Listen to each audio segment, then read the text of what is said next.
రా కదిలిరా అని పిలిపిస్తే కమలాపురం కాలు దువ్వింది. కడప గడప గడప యుద్ధానికి సిద్ధంగా వచ్చారు. ఇది నా గుండెల్లో శాశ్వతంగా గుర్తుపెట్టుకుంటారు. ఈ రోజు ఈ ప్రజానీకం ఈ కమలాపురంలో చూసి చెప్తున్నాను, జగన్ పని అయిపోయింది. హూ కిల్డ్ బాబాయ్?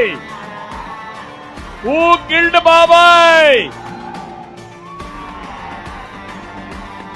నేను అడుగుతున్నా, ఏ తప్పు చేయనటువంటి కోడి కత్తి సీను మాత్రం జైల్లో ఉంటాడు. అవునా కాదా? తప్పు చేసిన ఎంపీ ఇక్కడ తిరుగుతున్నాడు మీ ముందర. న్యాయమా తమ్ముళ్ళు ఇది? న్యాయమా తమ్ముళ్ళు ఇది? న్యాయమా పోలీసులు ఇది?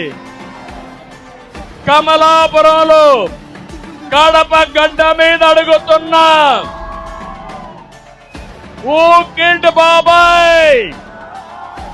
జగన్ సమాధానం చెప్తావా అని అడుగుతున్నా. సమాధానం చెప్పకపోతే ప్రజలు మిమ్మల్ని అడుగుతున్నా, ఒక హంతకుడికి ఓటేస్తారా అని మిమ్మల్ని అడుగుతున్నా. హంతకులను కాపాడే వ్యక్తులకు ఓటేస్తారా అని మిమ్మల్ని అడుగుతున్నా. నేను ఒకటే మిమ్మల్ని కోరుతున్నా, కమలాపురం సాక్షిగా కోరుతున్నా, ఇక్కడే ఈ స్పందన ఉందంటే మీకు ఏమాత్రం అనుమానం లేదు, పులివెందల్లో కూడా ఈసారి తెలుగుదేశం పార్టీనే. ఈ జిల్లాలో ఉండే రైతు భవిష్యత్తు కోసం,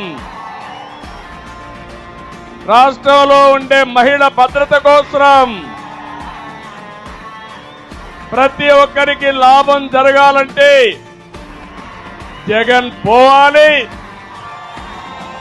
రాష్ట్రం బాగుపడాలి. అవునా కాదా అని మిమ్మల్ని అడుగుతున్నా.